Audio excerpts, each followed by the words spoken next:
Mais uma vez eu estou aqui e seguindo a palestra que foi dada já há um mês, 2 meses atrás, acerca do espiritismo em Portugal.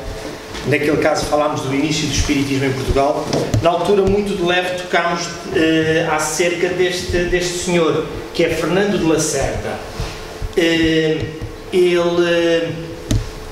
foi um missionário, um autêntico missionário em Portugal, final do século XVIII, início do século XIX. Final do 25. Aí já estava um pouco mais velho. Inclusive ele nasceu no mesmo mês da edição do Céu e Inferno. O Céu e Inferno foi no dia 1 de agosto e ele nasce no dia 6, se não estou em erro, 5 ou 6 de agosto.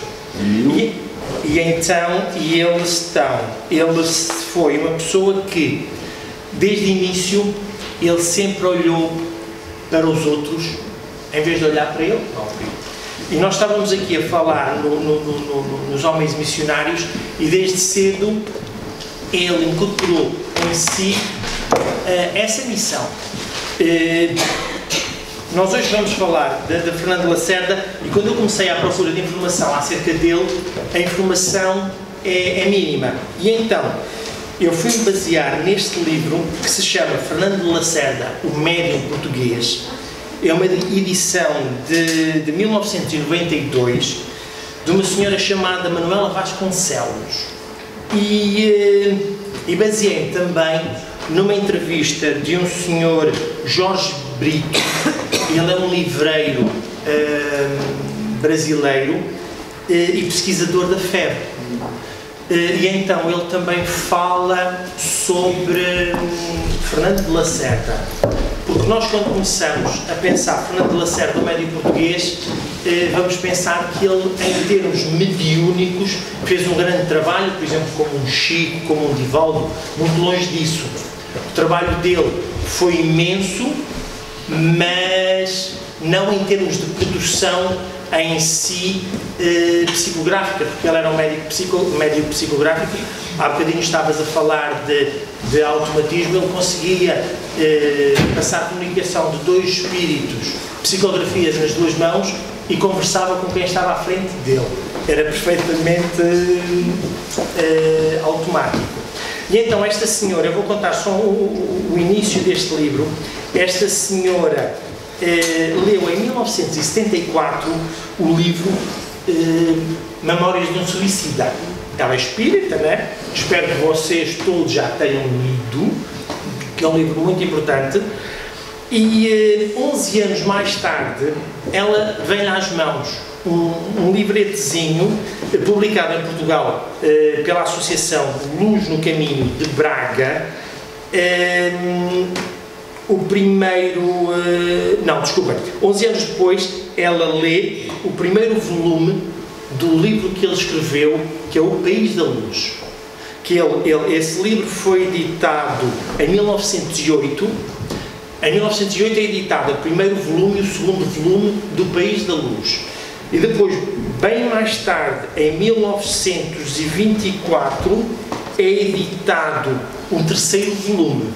Há um quarto volume editado mais tarde, não, desculpem, 1911, editado o terceiro volume, e em 1924, é que é editado o quarto volume póstumo, com o material que ele tinha deixado.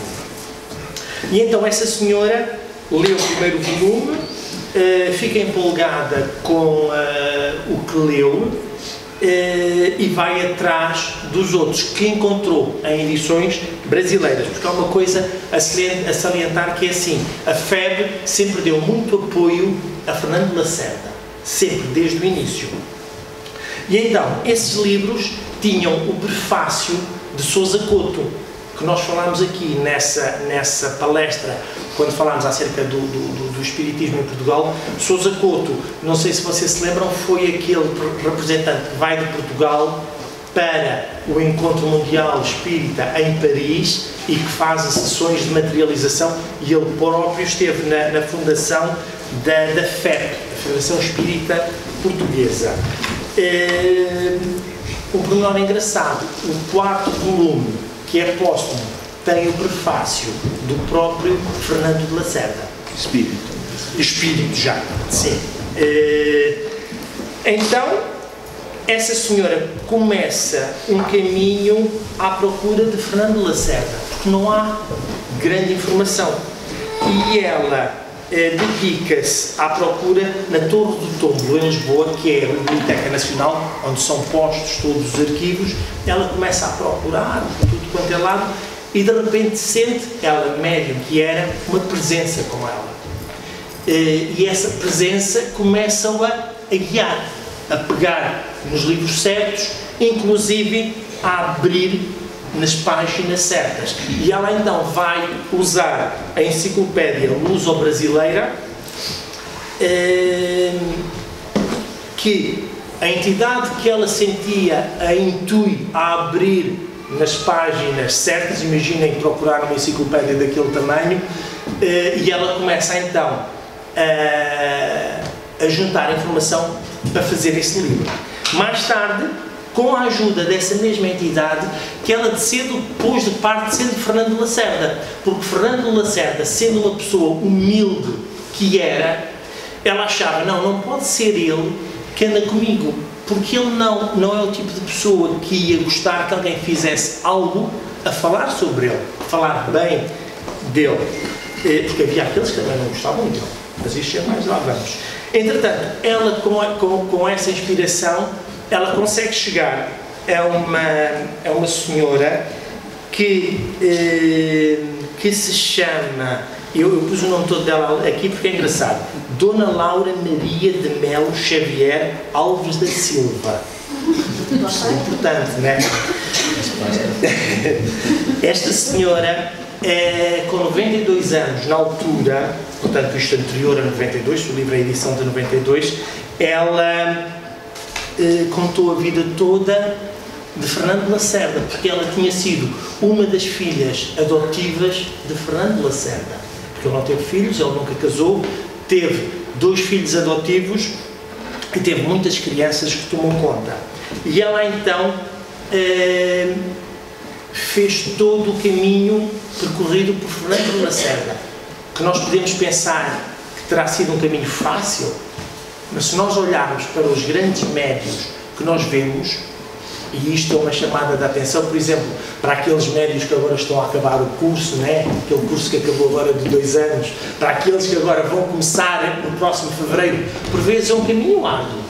E o caminho, como vocês vão ver, de Fernando de Lacerda, foi bem difícil. Ela então começa a saber mais sobre a vida de Fernando de Lacerda, e sabe que Fernando de Lacerda, ele nasceu em Loures. Loures hoje, os lisboetas daqui, Loures hoje já faz parte da área metropolitana de Lisboa, não é? Sim, mas na altura, ou seja, ele vai de Loures estudar para a casa do tio paterno em Lisboa, ou seja, ainda seria assim uma distância, onde ele esteve dos 13 aos 18 anos, em casa do tio. O tio tinha um filho que já era formado em medicina e tinha é engraçado, o nome é engraçado, é Fábrica de Vapor de Baguetes.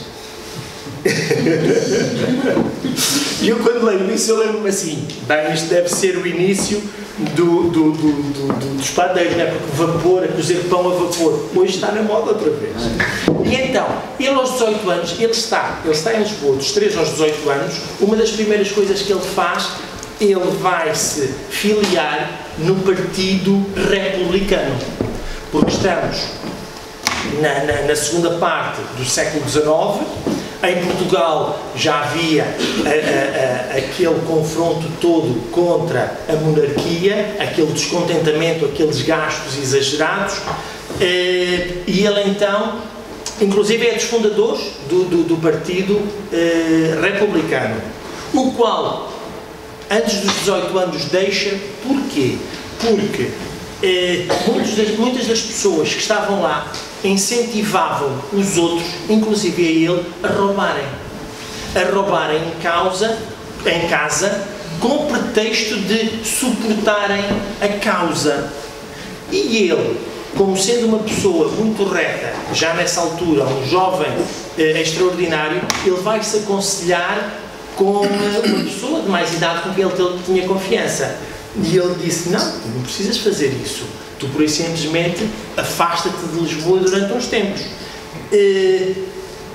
Coincide com essa altura que a mãe morre e ele tem que voltar a Loures para ajudar o pai a tomar conta dos irmãos.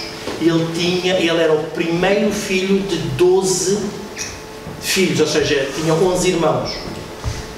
Família grande essa. Aulas maiores, há equipes completas. Equipe de um lado, equipe do outro e de árbitro. E entretanto, ele quando vai de volta a Loures, ele começa-se a dedicar a ajudar os mais necessitados.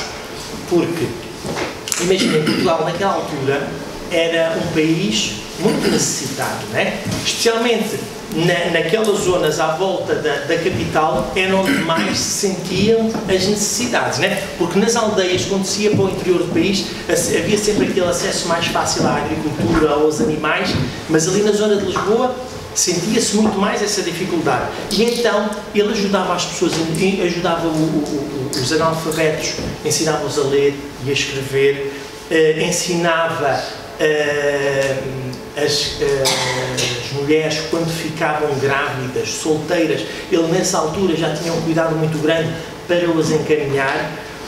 Ele chega a formar em Loures, ele chega a formar o primeiro corpo de bombeiros voluntários de Loures, porque em Portugal existem duas corporações distintas de bombeiros. Existem as municipais, que são suportadas pelo município, como o próprio nome diz, e existem os bombeiros voluntários que, apesar de terem suporte do governo, das instituições governamentais, são suportadas acima de tudo pelos sócios, pela população. E ele ajuda a fundar essa instituição em Loures, inclusive ele a dirige durante muitos anos. Nessa altura, um ano ou dois depois, há um grande incêndio, onde há uma criança de 11 ou 12 anos, 13, por aí assim, que ela salva os irmãos de dentro da casa que estava em chamas. Ela vai lá dentro da casa e tira os irmãos para fora. Ele achou isso um ato muito altruísta e levou essa situação aos reis, na altura.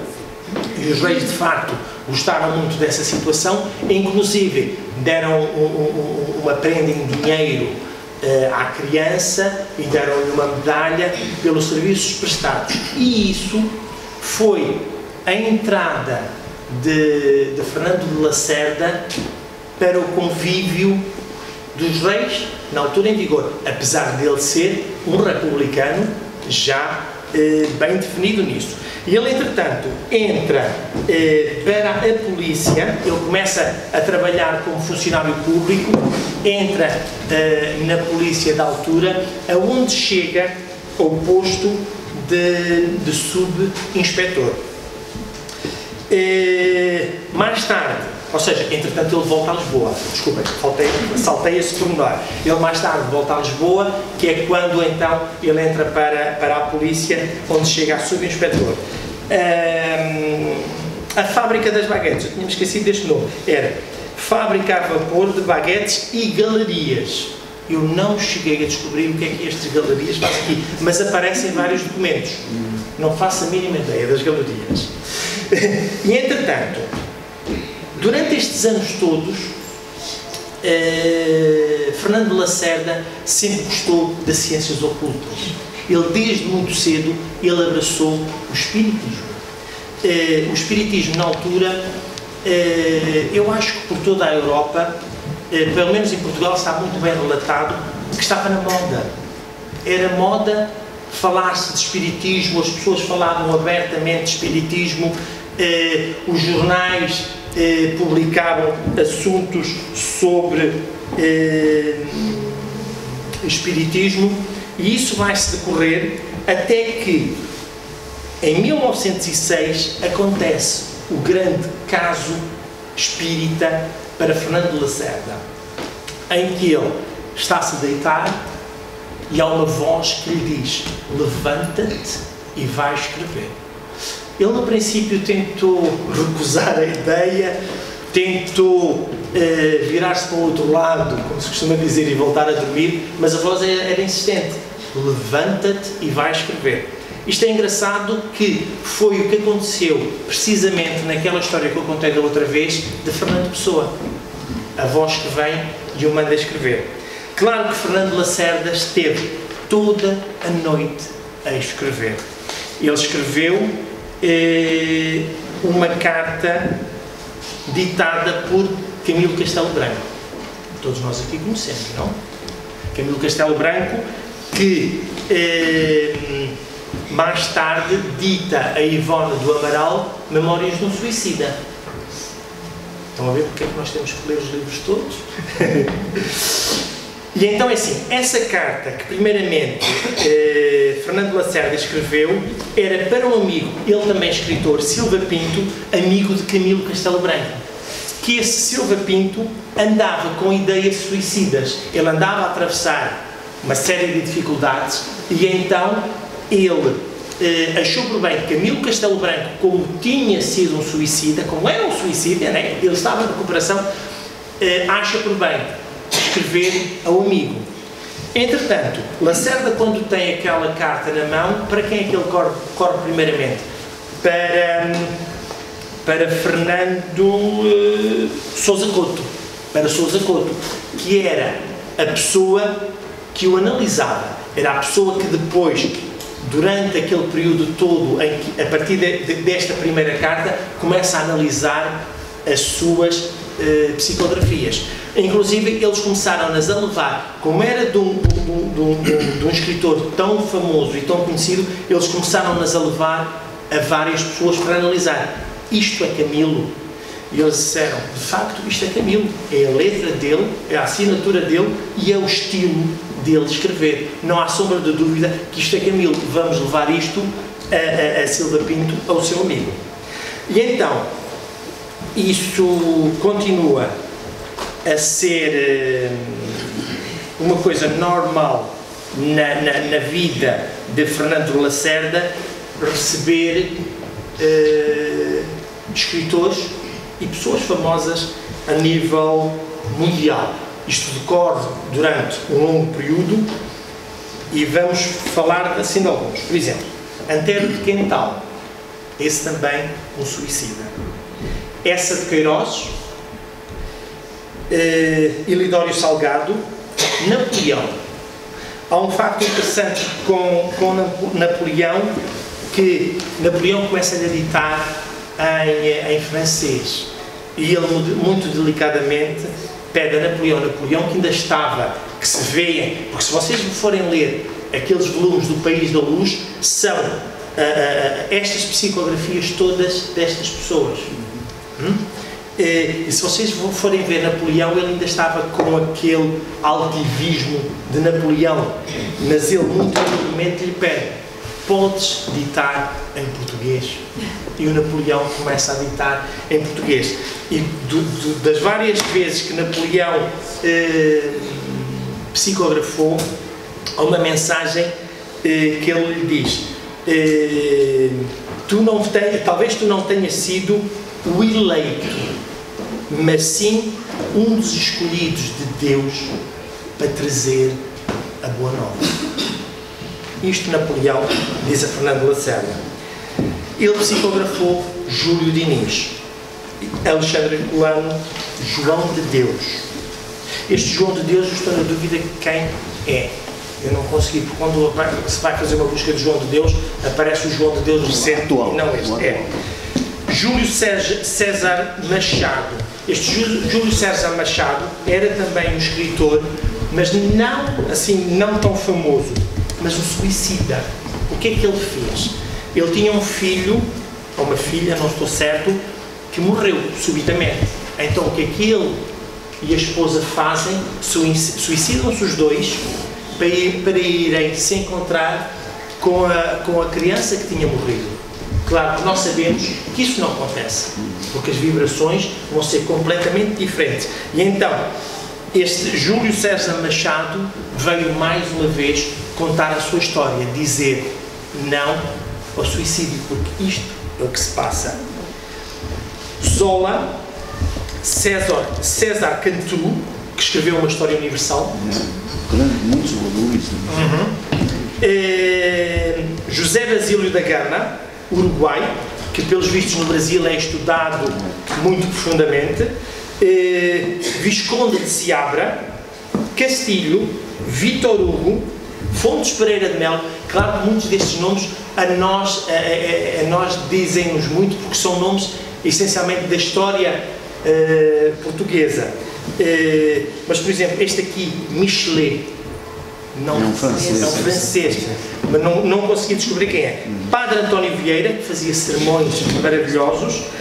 O Papa Leão XIII, Pinheiro Chagas e Mozinho de Albuquerque, um outro suicida. Mozinho de Albuquerque foi para Portugal, na altura da colonização africana, ele era um herói nas guerras contra os negros. Mozinho de Albuquerque acabou por se suicidar também e acabou por vir dar o seu testemunho, mais uma vez a dizerem assim que suicidar não resolve o nosso problema. Teresa d'Ávila, que depois é canonizada como Santa Teresa de Jesus, e o próprio codificador Allan Kardec. Nós podemos ver assim que todos estes, e há mais alguns, mas todos estes autores e escritores, muitos deles, a caligrafia era igual, porque na altura ele escrevia com pena ainda, né? A caligrafia era igual e a assinatura é igual. E nós isso podemos comparar ao nosso querido Chico, né? Inclusive, quando há os jornalistas que vão à casa do Chico para ver os livros que ele teria, né, daquilo tudo que ele escrevia, fizeram o mesmo com Lacerda. Há dois jornalistas que vão lá com o intuito de o entrevistarem, porque na altura estes artigos que eram escritos eram debatidos nos jornais da época. Eles eram publicados, eram debatidos, e o grande consenso é que de facto eram das pessoas de quem diziam ser, porque as pessoas analisavam o conteúdo, analisavam a forma da escrita, porque estes escritores bem marcados, eles cada um tinham a sua forma bem definida, né? Entretanto, as coisas parecem correr assim muito bem, né? Mas nós estamos no início do século, Portugal começa cada vez mais a ter problemas com a monarquia, até que se dá o regicídio, né? Dá-se o regicídio e Portugal entra num período bem difícil para toda a gente, para todos, porque todos acusavam todos, porque todos queriam usurpar o poder, né? E então, nessa altura, desde a Igreja Católica, por exemplo, Portugal sempre foi um país católico, né? A própria Igreja Católica foi perseguida, os próprios padres e bispos foram perseguidos. Imaginem, neste caso, o Espiritismo, imaginem Fernando de Lacerda, uma pessoa que tinha estado nos republicanos, que depois se dava bem com a monarquia, que tinha um trabalho de subinspetor na polícia, e então começaram a tentar pegar com ele por todos os lados. Uma das coisas que fizeram era assim: em 1907 tinha formado o que se chamava o patronato, foi o nome que ele deu, o patronato, que era como é que se diz aquela coisa? Um orfanato. Um orfanato que tinha crianças dos 5 aos 15 anos. E então o que é que ele fazia? Porque depois ele era suportado por um visconde de Lisboa. E havia outras instituições que ajudavam crianças de rua, né? E o que é que ele fazia? Quando eles apanhavam crianças na rua, a polícia, eles punham-nos no calabouço, porque ali estavam seguros, né? Estavam ali, comiam, não estavam ao frio e não estavam à mercê de quem se quisesse aproveitar delas, até encontrar um lugar numa instituição que pudesse acolher aquelas crianças, né? Só que, por exemplo, isso foi usado contra ele, porque diziam que ele tinha ali as crianças com o intuito de lhes pôr um registro criminal, um cadastro criminal. Ou seja, o que ele tentava fazer de bem foi usado contra ele por Boto Machado. Boto Machado, ele era um político. Já acabou o meu tempo? Quase. Não, 3 minutos. Ele ainda está em Portugal, ainda não foi ao Brasil. Boto Machado, ele era um político, era jornalista, e então começa a fazer uma campanha muito densa contra Fernando Lacerda. A uma altura, Fernando Lacerda tinha participado num grupo de teatro amador, só que houve uma altura que decidiram transformar aquele grupo em casa de jogo ilegal. Assim, o jogo era sempre ilegal em Portugal, né? E então, ele como sendo subinspetor da polícia, ele afasta-se. Só que, entretanto, há uma sindicância, uma investigação, e de facto viram que ele tinha pertencido àquele grupo, né? E então usam isso também contra ele. E o que é que ele faz aí?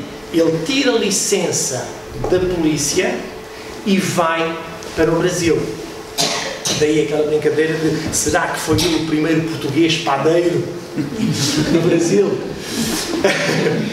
E então, ele quando vai para o Brasil, ele é recebido pelos amigos brasileiros que tinha, porque ele sempre teve relações muito chegadas com a Federação Espírita Brasileira, né? Tanto é que 2 ou 3 dias depois de ele ter chegado ao Brasil, ele já estava na sede da FEB.